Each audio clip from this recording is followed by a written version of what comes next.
Daftar isi dari buku Formula Menciptakan Tren. 1. Kenapa formula ini penting? Halaman 7. Mencari bintang. Halaman 13. 1. Bidik pasar potensial. Halaman 20. 2. Produk ngangenin. Halaman 40. 3. Kemasan pertama diambil. Halaman 47. 4. Merek yang ngetop. Halaman 62. 5. Saluran D sama dengan P. Halaman 79. 6. Penyebar virus. Halaman 106. 7. Lompatan konversi. Halaman 124. Dan opsi yang terakhir, mundur sejenak. Halaman 137. Kenapa formula ini penting? Halaman 7. Materi buka langsung laris atau BLL ini adalah lanjutan dari buku saya Kitab Anti Bangkrut, di mana di penghujung saya tuliskan tentang lepas landas. Namun formula BLL bukan berarti hanya untuk mereka yang sedang bangkrut, tapi juga untuk pebisnis yang ingin akselerasi omset, low budget. Alangkah tidak serunya jika formula mencipta tren hanya berlaku untuk yang berkantong tebal saja. Justru kelebihan formula ini adalah bagaimana caranya dengan dana yang minimum menghasilkan lompatan bisnis. Meski formula ini bukan hanya berlaku untuk menciptakan tren produk, tapi pembahasan lebih saya fokuskan ke produk atau retail secara umum dibanding bisnis jasa. Ganti judul. Awal mula ide judul buku ini adalah booming. 7. Formula mencipta tren. Buka langsung laris. Halaman 9. Buka langsung laris. Setelah melakukan semedi optimasi kata kunci sedap, maka saya ubah subjudul terbawah menjadi judul utama.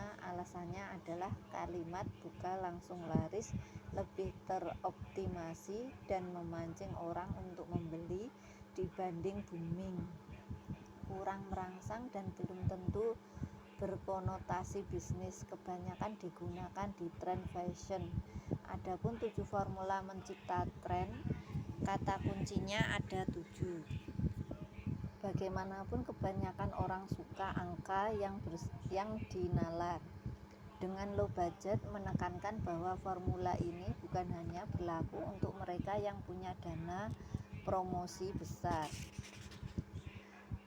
Halaman 10. Inilah 7 formula mencipta tren. 1. Bidik pasar potensial. 2. Produk ngangenin. 3. Kemasan pertama diambil. 4. Merek yang ngetop. 5. Saluran D sama dengan P. 6. Penyebar virus. 7. Lompatan konversi. Buka langsung laris halaman 11. Yang perlu dipersiapkan, seperti biasa, buku saya bukanlah buku teori, tapi buku praktis yang langsung bisa Anda terapkan pada bisnis Anda agar optimal. Siapkanlah catatan atau notes khusus untuk coret-coret, lebih baik yang polos tanpa garis. Saat Anda membaca buku ini dan menemukan satu ide, pertanyaan atau apapun yang terbesit di benak Anda saat itu, tuliskan atau gambarkan. Serius, ide itu mahal karena gak selalu muncul dan cepat hilangnya. Buka langsung laris halaman 12. Buka langsung laris seolah instan hasilnya, tapi kuncinya adalah di persiapan yang matang, yang tentu saja tak instan prosesnya. Seperti mengadon suatu kue, inilah yang diperlukan. 1. Komposisi bahan, 2. Takaran, 3. Urutan, 4. Waktu atau durasi, 5. Cara pengerjaan, 6. Cara bantu. Satu saja terlewat, jadilah bantat. Semoga Allah menjernihkan pikiran kita, melancarkan ide-ide kita, memberikan jalan lompatan rezeki kita. Amin. Mencari bintang. Buka langsung laris halaman 14. Kebanyakan pembisnis pemula bingung dalam menentukan arah. Beberapa pertanyaan yang sering muncul: jenis bisnis apa yang seharusnya kubuka pertama kali? Apakah bisnis yang kupilih ini sudah benar? Akan membawa kesejahteraanku? Kenapa bisnis yang tadinya menghidupiku sekarang menjadi lesu? Apakah aku boleh dan sudah saatnya membuka usaha yang baru? Apakah aku masih harus mempertahankan bisnisku yang belum pernah menguntungkan dan masih harus aku subsidi terus ini? Sampai kapan? Buka langsung laris halaman 15. Sapi perah. Awalilah usaha atau profesi Anda dengan sapi perah, yaitu bisnis yang dapat menghasilkan pendapatan harian atau bulanan hingga bisa mencukupi kebutuhan Anda sehari-hari.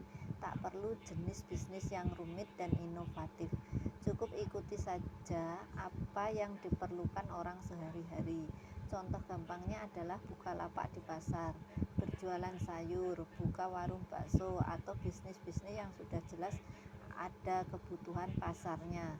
Bukan trial error, bukan yang lama menunggu untuk panen. Hanya saja bisnis seperti ini biasanya kecil marginnya. Contoh lainnya adalah bisnis yang barusan atau sedang tren saat ini, seperti reseller brownies, keripik pedas, atau beli franchise yang lagi tren. Jika tak sanggup meremajakan diri, sapi perah akan berubah menjadi anjing piaraan yang tak produktif lagi. Terbaik jika sapi perah dalam bentuk penghasilan pasif, seperti franchise yang sudah autopilot. Jadi Anda punya waktu untuk mengembangkan usaha lainnya. Buka langsung laris halaman 16. Anjing. Sebagian besar bisnis memiliki masa punah. Ada yang diakibatkan persaingan, ada juga karena trennya sudah habis atau sunset. Sapi perah yang tadinya menghasilkan bisa berubah menjadi beban pengeluaran atau anjing. Jika tak segera dijual akan berbuntut kerugian. Bisa jadi anjing ini kelihatan mentereng secara fisik, tapi tak menghasilkan pemasukan, justru menambah beban pengeluaran. Seperti bisnis wartel dan warnet, dulu menjadi primadona sapi perah. Saat ini wartel tergilas oleh maraknya ponsel yang semakin murah, juga obral pulsa para operator. Warnet juga mulai kembang kepis karena wifi gratis ada di mana-mana. Harga modem dan pulsa sangat terjangkau. Bintang. Idealnya saat sapi perah masih berjaya dan berlimpah, jangan terlena berfoya-ria. Bangunlah bintang masa depan yang akan menjadi sapi perah beberapa dekade berikutnya. Bintang sudah terlihat jelas prospeknya, tapi masih memerlukan pembiayaan atau pemeliharaan. Sapi perah membiayai bintang hingga siap panen. Ibarat kebun sawit, selama 4 tahun pertama memerlukan perawatan. Setelah siap panen akan terus menghasilkan hingga 25 tahun ke depan. Bintang bisa juga berupa bisnis yang tadinya hasil eksperimen atau tanda tanya, namun sekarang sudah mulai tampak titik terang prospeknya. Tanda tanya, kadang tak semudah itu menemukan bintang. Jikapun ada bintang yang sudah terlihat, biasanya orang lain pun sudah melihatnya, apalagi jika halangan kompetitor untuk masuk atau entry barrier sangat tipis, jadi keuntungan tak benar-benar besar. Bahkan suatu saat akan berkurang kalau supply sudah berlebih dibanding permintaannya. Idealnya adalah kita menciptakan suatu mesin uang baru yang masih minim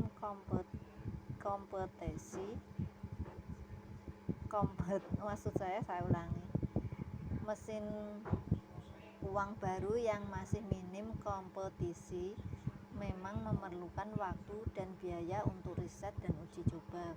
Bisa jadi kemungkinan berhasilnya 1:100. Namun begitu tanda tanya ini menjadi bintang besar, makmurlah 7 turunan. Buka langsung laris halaman 18 yukbisnis.com. Tahun 2009 saat saya membangun yukbisnis.com masih menjadi tanda tanya besar, apakah ini akan berhasil?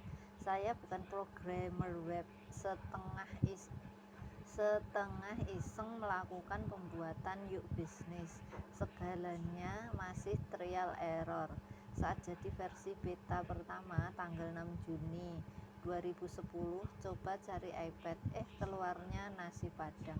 Hingga tim programmer yang keempat 2012 barulah jadi program versi beta yang benar. Mulailah sedikit ada titik terang, namun tetap belum terlihat kapan akan menghasilkan. Setelah Ubistore atau store.yukbisnis.com diluncurkan, bintang itu mulai terlihat terang ke depan. Saat buku ini disusun, Ubistore masih memerlukan pembiayaan, tapi insya Allah dalam hitungan beberapa bulan ke depan buahnya sudah bisa dipanen dalam proses bintang menjadi siap panen. Pembiayaan Yubi atau nama beken Yukbisnis saya alokasikan dari bisnis sapi perah saya lainnya. Buka langsung laris halaman 19. Jika Anda memahami siklus bisnis di atas, coba amati bisnis apa yang sedang Anda jalankan saat ini. Sapi, anjing, tanda tanya atau bintang. Sudahkah Anda dalam jalur bisnis yang benar?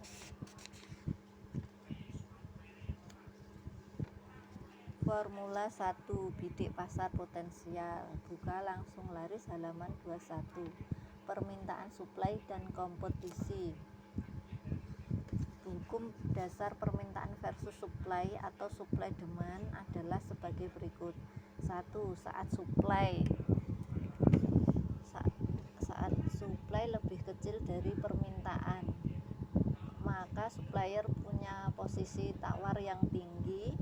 Banyak yang mencari suatu produk tapi barang langka, otomatis yang punya stok produk bisa memainkan harga.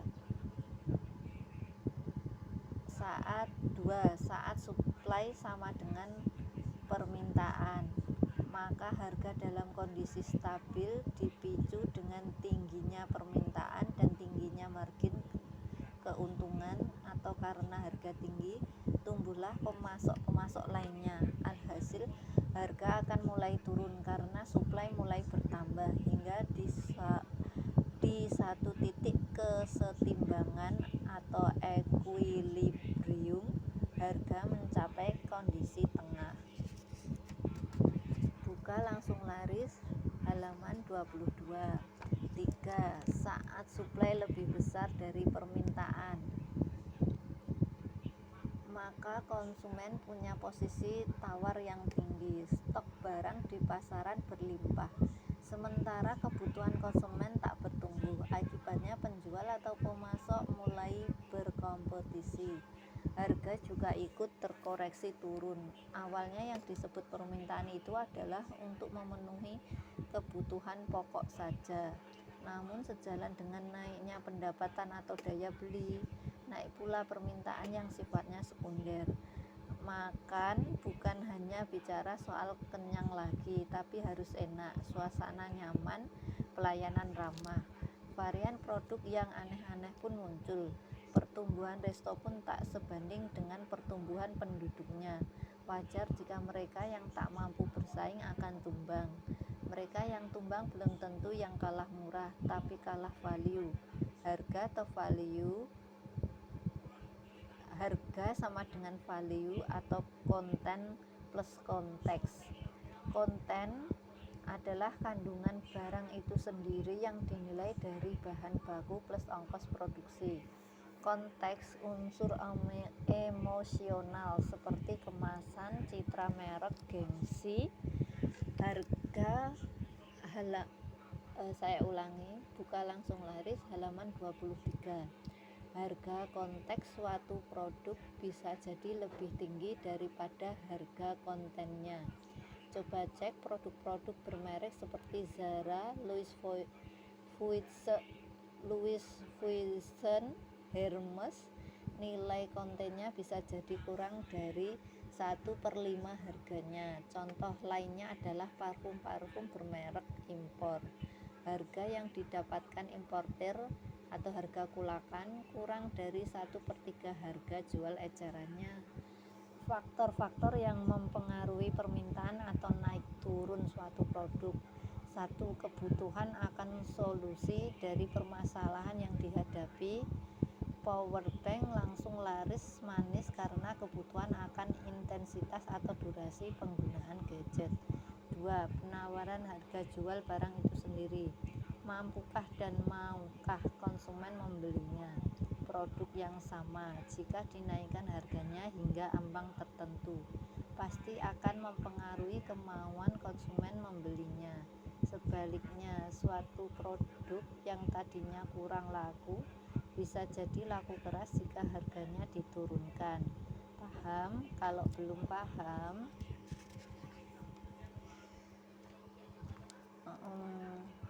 buka langsung laris halaman 24.